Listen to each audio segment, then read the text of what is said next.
All right, so I'm sitting next to the river next to my friend who's stacking rocks, and he's sharing some of his philosophy, which is beautiful. And then I share some of my philosophy, which touched his heart, and just sharing our hearts with one another. Same thing with my other friends. Smiling at other people. Other people are mingling in the distance. Some people are more distant. Some people are closer.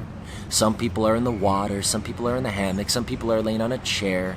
I felt chairs and hammocks, for whatever reason, I didn't feel comfortable in them. I felt more comfortable sitting on rocks, and then I even felt most comfortable sitting on the ground. So I just sat in the dirt.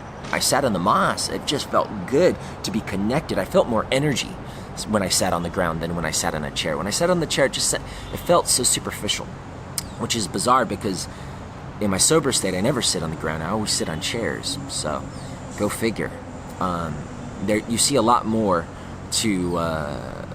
a lot more chairs in the natural world.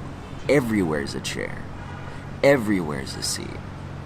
And it's so funny how us humans, we need to have a chair to sit down. We can't just sit on a root or the ground or the grass. Of course we do that, but any case, that just seemed a lot more clear on just how beautiful nature is and how amazing it is as resources for us.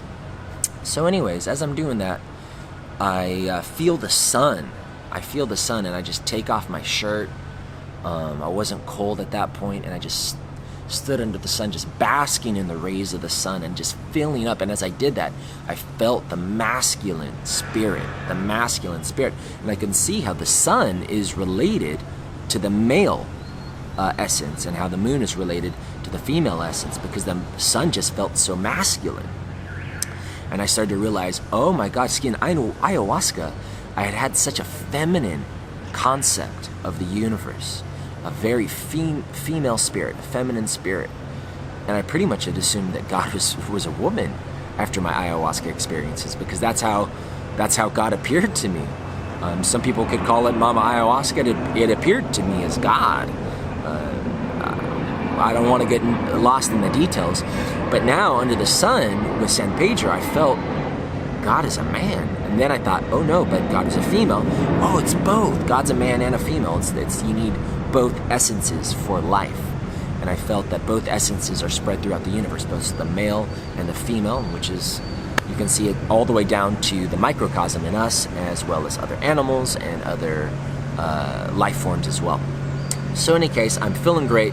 And then as I just start basking in this male energy, my loins, my groin area just started pulsing with energy. I felt my sexual energy in a way that I have not felt it. It's like I wasn't hard. I don't want to be crass, but I felt just pulsing, radiating male, masculine energy coming from down there. Sorry, there's a boat passing by. That's why it's really loud. And he's humming along with me. He's blasting his masculine energy through the river, through the water. And I just felt really, really full as a man. And I felt this is what it is to be a man. And then as I did that, I just started getting feral. I started growling. I just became very animalistic. I felt like a cat. I felt like a jaguar. And I started prowling around, and then I even saw there were scratched like big cut marks in the tree next to me that looked like a cat or a bear had raked it. And I just started getting really worked up, and I just went deeper and deeper and deeper and deeper into this sense of being a jaguar, or this cat, this masculine cat. I guess I must have attracted a bit of attention from the facilitators, because Hassan, this kind of very zen guy, he's kind of a meditation teacher, he came down with a joint and he said, hey bro, hit this. And I perceived that as that he thought I needed to kind of chill out, which, it's hard to get an objective view of what's going on in your trip when you're just experiencing it, and you're kind of tuning everyone else out, and you're just really, really in your own energy and in the energy of the earth. So he handed me the joint, and I hit it, and I got the message, and so I just kind of like mellowed out, So now I have cannabis in my system as well. And then I kind of rejected that energy that I was just processing and just try to relax. Well, I don't know exactly what happened next, but basically I passed the joint back at some point, and at some point some emotion entered into me. Now I don't remember. I started singing. That's what it was. I started singing. First it started with humming, then it went to singing, and as I'm singing I started just, I don't know, my heart was just leading me around the camp. I just started walking around the camp. I guess I was singing, and then the singing turned into thank you, and then it turned into I love you, and it just started morphing. And as I'm walking around the camp, this is all happening, and I guess I must have attracted a lot of attention, because several times I was brought to Ken, who's kind of the head honcho who runs this retreat, and he kind of like, brother, settle down. He's like the most amazing fatherly figure. He's got a resonance in his deep southern voice, and you know that he's deeply in touch with his soul, and there's a reason he's doing this type of work, as well as the shaman, and they all kind of gave me the same message: brother, chill out, relax. And then I don't know what happened. I just got so deep. I must have been climaxing, but I just got so to the point where I saw God in everyone, and everyone was so beautiful, and I realized also their suffering, and I realized that life is suffering, and for us to be alive, I realized we are all one. You are me, I am you. We are all one. We are all within this universe. And I mean, you could think of it in a more logical way. If in the beginning, let's use a scientific explanation, if in the beginning there was just this big bang, this little pinprick of energy, and then it's exploded, well, we're all part of the Big Bang, right? Yeah, I mean, you might just be a little droplet of the Big Bang, but we are all originally that same energy. And so we are actually technically all one that's been spread out, but under the San Pedro and under psychedelics will also give you the same impression or the same intuition, is that we are all one. But I saw that my life, to be a one, to be a separate person, to be Ryan Christopher Freeman, it means that we're separate. It means that we're not whole. It means that we're not one, because we're separate now. So this dichotomy, and I saw Ken's age, and I saw one of my friends, he's dealing with depression this year, and I saw all of that suffering to be alive and to be me. So I started feeling guilty. I started feeling really guilty. So I think, it went into thank you, and then it started going, sorry. I just kept going. I went around the whole camp saying it. And, I was annoying. I was annoying other people. I was being very annoying. I was not respecting their space. I was so deep in my feeling and so deep in my trip that I didn't care. It's not that I didn't care. Shoot, if I knew I was annoying, I would have stopped. But I just felt overwhelmed by first love, and then thanks, and then sorry. And I went around the camp, and I hugged people, and I kissed people. I kissed the shaman. I looked in his face, and I saw me. Oh, the shaman is me in another face. Oh my God, how beautiful you are. Mwah. And I probably kissed him on the head. I hope I kissed him on the head. I was told at one point he shoved me. So he obviously wasn't feeling the same sentiment. And absolutely full understanding, because you know what? It's not cool just to go around kissing people that don't want to be kissed. But I was overwhelmed. I was possessed by this spirit. I was lost to this spirit. I was lost to this, and so I was in a loop. It was so surreal that unless you've been tripping really, really deep, balls deep, you don't really know what it's like. It is It's incredible, but it's also scary at the same time. It started to feel timeless. I felt like I was in eternity. I felt like this is all there was and all there will be for all of time. And I felt almost like I was dead. I felt like we were just spirits living. And I felt maybe a bit of sadness because I wanted to go back to my life eventually. I still had the vague impression that I had a life in America with a wife and family and friends. But at the same point, I felt that this was all there was. So I had these two tugging thoughts. The one of just being in the moment, the eternal now, as some people call it in various Eastern religions, as well as time and space as we know it as conscious, sober people, conscious in both states, but different types of conscious. And I felt then as the guilt and the sorry took a hold, and people were trying to guide me back to my hammock, they kept not warning me, but very politely telling me I would go back to my hammock, but then I would be overwhelmed with this sense of I need to go around and tell everyone I'm sorry. So I kept going around, and people are like, some of the people are like kind of sick of it. I can see it in their face, and I can see almost like the devil coming out in them. And I go, oh my God. Oh yeah, we're all God, but there's also the devil as well. And I saw dark, I saw evil, I saw selfishness, and I felt selfish, and I felt ashamed to be selfish. And I started getting fear in my heart.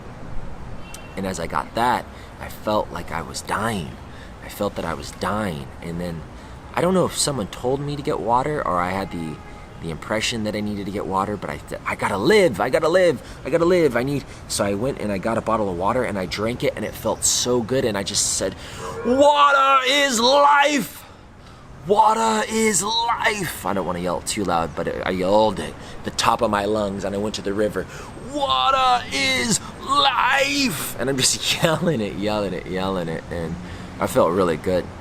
And as I'm doing that, the life is filling up, and the feelings of fear are vanishing. The feelings of evil, life is springing up. I see just the roots and the blossoming of life all around me. But then eventually the fear starts getting back in. I'm looking at other people. They're looking at me funny. And I start getting back into that fear, back into that guilt. And then now people are becoming monsters in a way. Not monsters, but just scary in a way, I'm separated from love.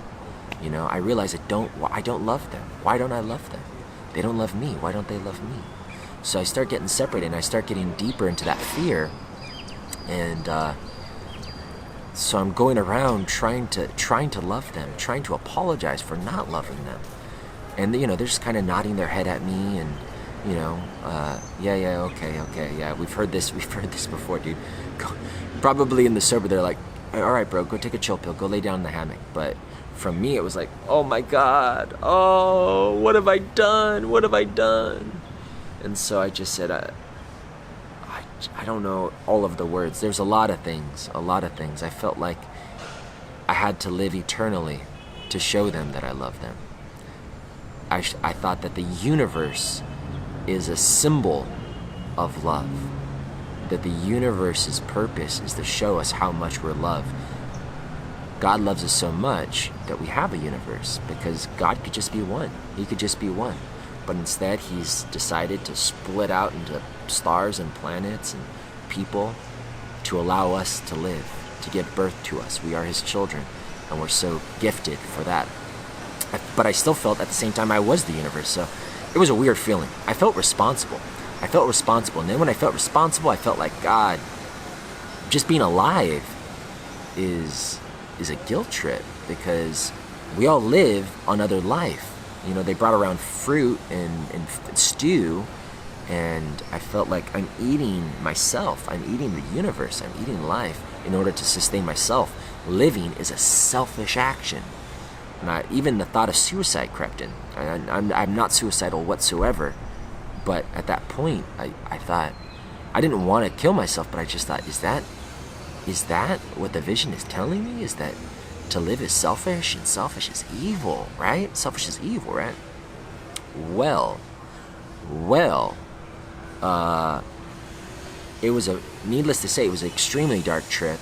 And later on, it got darker and darker and darker all the way through the night as I ran from my own selfishness, as I ran from the evil in other people, as I ran from death, as I ran from all these horrors and tried to repair love, or I was trying to get people in their beds and tuck them in and make sure they had water, but I was doing it really half-heartedly. I felt like I needed to do that. It was like mental programming, but in my heart it wasn't really. In my heart, I just wanted to live. I wanted to come back to life. I wanted to see my wife. I wanted to get back to my life so that I can live a good life. And so I had a lot of shit going on.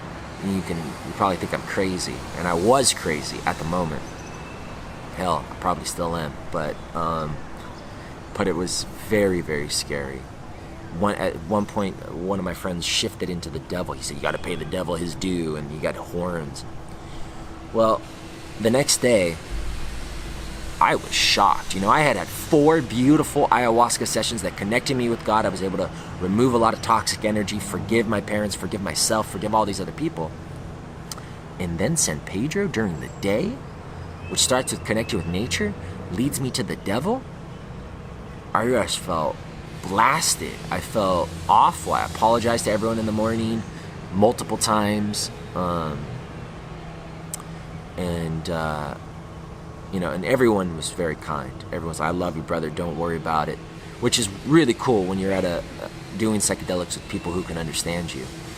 And there was other shit that happened. A lot of other shit that happened in that trip, but I'm not going to go into that. Nothing bad, nothing awful, but there was a negative energy in other people as well. At one point, one guy yelled, "Just shut off that fire! Turn off the fire!" Because he was pissed off all the smoke. So I think some of it I was also picking up other people's negative energy, and I couldn't accept their negative energy, which only made it worse.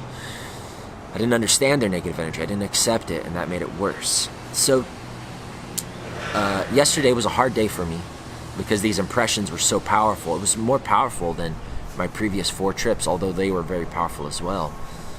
It was more vivid.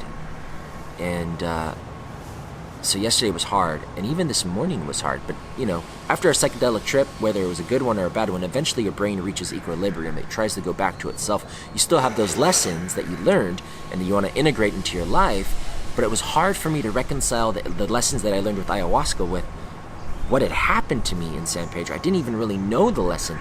Of course, one of the lessons was stay in your space. Respect other people's space. Don't intrude on other people. And that's something I've learned. And so you might think I'm an asshole for what I did, and I am an asshole. We're all assholes at some point. So I learned that the hard way. But there was another lesson with the devil. There was another lesson. And so I had all this darkness kind of hanging inside me, processing it, but not knowing how to process it. And I just figured, I don't know when it's going to happen. I don't know how I'm going to fit that into my life. Well, now the last day, I took the bus last night by myself to Guayaquil. It's hard for me to pronounce it. Anyway, it's the largest city in Ecuador. It's this dirty, slimy city. Okay, if you're from Guayaquil, I apologize. It's actually a nice city. But it is a bit slimy. There's trash strewn about. It's not a very clean city. And I'm walking around kind of, oh man, it's the last day I'm going to spend in this place. Wandering around alone. Well, I wanted to get some breakfast, and I was going to have my first cup of coffee in about 2.5 weeks because I quit coffee for ayahuasca. I'd gone through terrible caffeine withdrawals, and I was going to sit down and have my first coffee and an empanada, and I got like a meat and sausage empanada, which is what I'm not supposed to eat after an ayahuasca trip. I'm talking because I had ayahuasca several days ago. You're supposed to stay away from red meat, but I had it and the coffee, and I'm like, what are you doing, man? I thought you were going to eat healthy from now on. So I'm eating it, I'm drinking this coffee, and I'm just looking at this slimy city. And even the guy who sold it to me wasn't even that friendly. And kind of like, I got all these judgments on myself and on people. I just like, and I'm reading news. I'm reading Drudge Report. All these news articles, and I'm reading about how sex robots are becoming more popular in brothels in Austria than prostitutes. I'm reading all sorts of, people killing themselves, people killing other people, just all sorts of like darkness in the world. In fact, all the time when you go on the news, there's darkness. And you turn on the TV, there's a lot of darkness. There's a lot of light, there's a lot of darkness. And I thought, oh fuck. For whatever reason, just when I was sipping that coffee and the empanada, I just started enjoying it more and more. I was like, for whatever reason, the San Pedro trip gelled on me, and I was like, oh my God, you can't have life without the devil. You can't have life without evil. You can't have life without darkness. You can't have life without selfishness. I need to be selfish to live. Selfishness is one of the seeds of life. Love is also the seed of life, right? Making love makes children. Making love with your love makes a loving child, a child you can truly love. And you bring them up with love. And love keeps this world in harmony. But you can't live without selfishness. Even if you're vegan and you don't kill animals, you still eat plants that are alive. You still take up space. You still breathe air. That's air that other people could breathe, or other life forms could breathe. You take a spot in this existence. And in order to live, in order to love, you need to be selfish. And I saw that you need both sides, both the dark and the light, in order to live. And as I did that, I paid the devil his due. And I understood what that means to pay the devil his due. And I recognized the devil in myself, that I am a selfish person, but that I am also a person of love. I recognize that I am also a monster, but that I am also an angel. I recognize that this world is full of that. And I realized that all of the fear, all of the nightmares, all of the terrors that I had came from the fact that I would not acknowledge the devil inside me. And because I could not acknowledge the devil and the monster inside me and the darkness inside of me, I could not acknowledge the darkness and the devil in other people. So for a lot of my life, I've gone around trying to, be a shining beacon of light sometimes, or love sometimes, and, shy away from the darkness. Maybe I haven't. I haven't even been the best example of that, because you can't. You can't until you really recognize the evil inside of you. You can't properly love others until you love yourself, and you can't love yourself until you understand yourself. And you can't understand yourself until you see really what you are made of. You are made of light. Oh yes, you are. You've got a lot of love inside of you.